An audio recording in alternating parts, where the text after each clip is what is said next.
Bienvenue dans Impact, le podcast dans lequel on vous fait découvrir des acteurs du territoire qui ont des parcours inspirants. Du coup, avant le projet du gîte, quel était votre métier ou votre domaine d'activité? Alors avant de lancer ce projet, j'étais d'abord animatrice, autant dans village vacances d'abord et puis après périscolaire en école, on va dire plus dans le secteur de l'enfance. Et plus sur la fin, de toute façon, je cherchais à me reconvertir. D'où vous est venue l'idée et pourquoi cette idée précisément? Alors cette idée, moi j'ai tendance à parler d'un vrai déclic, tout simplement.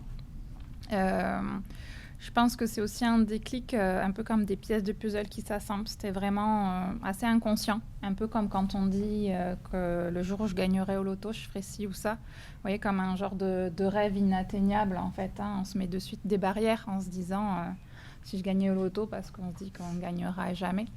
Et au final, c'était un peu ça. Je l'ai analysé plus tard parce que j'avais ce discours. J'habitais à Poyenne, par exemple, et il y a un château qui appartient, je crois, alors ça a peut-être changé au Conseil général ou autre, qui est plus ou moins à l'abandon. Et je disais, j'aurais des millions, ce truc, j'en ferais une salle de réception pour les mariages avec des chambres à l'étage ou autre. Donc, il y avait un fond de désir là, mais c'était jamais été un objectif de vie en me disant que j'allais le réaliser, en fait. Donc, ça montrait bien que j'en avais l'envie. Mais en même temps, j'y croyais pas un instant. Il y avait un double frein aussi, et c'était le côté totalement illusion et le côté sacrifice de vie. Moi, je suis fille de restaurateur, donc mes parents travaillaient ensemble. J'ai grandi dans un restaurant familial et ils avaient que le dimanche, en fait, en gros, de repos. Et je pense que c'est quelque chose qui, du coup, m'a impactée en me disant que moi, jamais je ne ferais ça, en fait. Aujourd'hui, j'ai 2 enfants. Quand j'ai créé ce projet, j'étais enceinte de ma 2e fille, donc je les ai vraiment portés les 2 en même temps. Et du coup, c'était un refus personnel. Je n'ai jamais voulu sacrifier ma vie personnelle pour ma vie professionnelle. Est-ce que vous avez fait des études ou une formation pour cette reconversion? Alors, pour cette reconversion, pas du tout d'études particulières. J'ai assez tendance à croire qu'on peut toujours réutiliser, comme le parallèle que tu faisais tout à l'heure. Chacun on a tous des compétences, des facultés ou autres qu'on peut mettre à profit. Alors après, il y a des exigences pour certains métiers où on est obligé de répondre à certaines réglementations. Ce n'est pas le cas pour ici. J'ai suivi par contre des formations, création d'entreprise ou des choses comme ça, des accompagnements comme je citais tout à l'heure la CCI, mais également TechGecop qui sont des organismes du coup pour aider les entrepreneurs, les jeunes entrepreneurs en création d'entreprise. Donc ça c'est effectivement important puisque à ce jour, je dis nous parce que mon mari est forcément très impliqué et on a acheté ce bien ensemble et après moi j'ai créé l'entreprise qui loue les lieux en fait. Et donc je suis unique gérante. J'ai créé mon emploi en fait à travers cette création d'activité. Donc pas de formation particulière.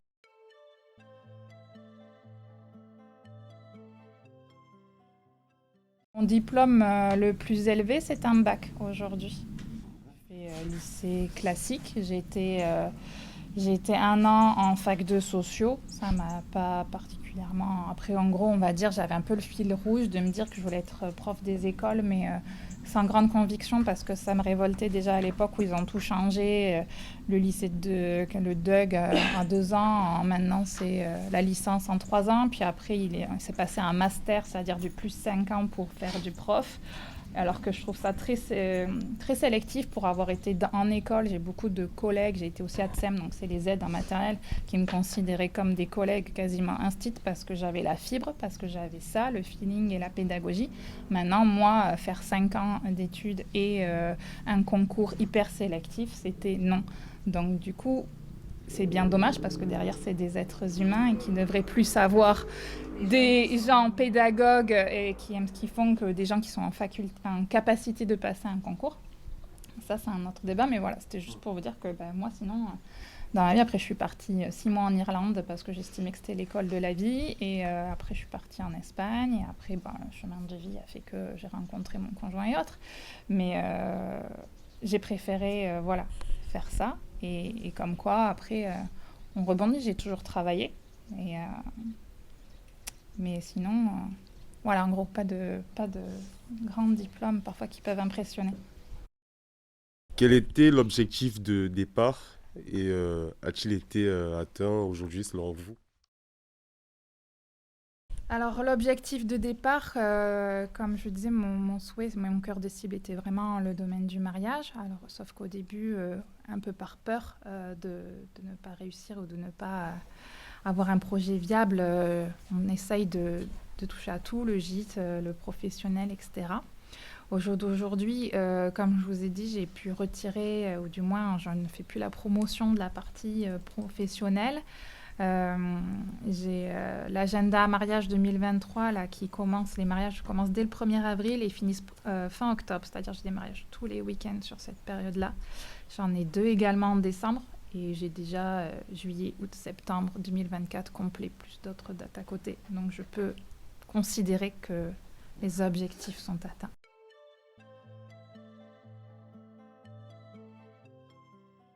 Ce qui ressort, et ça y est un peu sur mon site internet, je prône pas être un gîte ou un lieu éco-responsable ou quoi que ce soit. Maintenant, comme tout le monde est déjà chez moi, j'essaye de faire ma part et j'essaye déjà à hauteur de mes capacités, comme je parlais de l'assainissement phytosanitaire quand on est passé tout à l'heure à côté. Je suis pas encore sur des produits verts, mais je démultiplie pas les produits ménagers ou des choses comme ça. Il y a beaucoup de meubles de seconde main aussi qui racontent une histoire, parce que de toute façon déjà j'aime ça, je trouve que ça a beaucoup plus de cachet et j'aime quand les choses racontent une histoire, donc il y a déjà cette valeur là et l'aspect tout simplement aussi, comme je disais, le réseau, donc l'aspect humain, l'aspect croire aussi encore qu'on s'apporte les choses les uns les autres.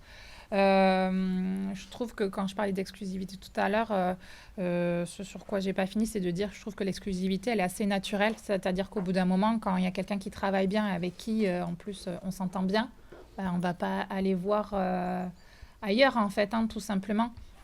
Donc, aujourd'hui, voilà, c'est ces valeurs que je prendrais, c'est les valeurs d'échange. Après, dans le milieu du mariage, c'est aussi dépoussiérer le mariage, comme ça se fait de plus en plus. C'est-à-dire que la première chose que je dis aux gens que je vais accompagner, c'est qu'en général, je vais vous pousser à faire quelque chose qui vous ressemble. Pourquoi les gens ont tendance à penser que il faut ci, il faut ça, il faut faire comme ci, il faut faire comme ça. Je fais, alors là, je vous arrête de suite, il n'y a pas de police des mariages. En fait, le mariage, la seule chose légale, c'est quand on se marie à la mairie. À l'église, c'est se marier devant Dieu. Donc faire une cérémonie laïque comme on fait ici, vous vous mariez au nom de ce que vous voulez, au nom de l'amour, au nom de la nature, au nom de ce qui vous inspire. Voilà, moi aussi, c'est ça que j'essaye d'apporter.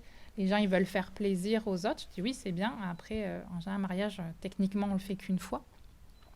Et donc après, on se rend compte des choses quand c'est passé et on a rarement de seconde chance. Donc voilà, c'est faire quelque chose qui leur plaît, parce que ça reste quand même aussi un budget conséquent quand on se marie. Donc vraiment les amener à faire quelque chose pour eux. Et parce que les gens seront jamais... il y aura toujours des gens pas contents, en gros. Et d'autant plus, je dis, ils sont invités, ils vont pas râler en plus. C'était Impact, en espérant que cet épisode vous aura plu. Et on vous dit à la prochaine!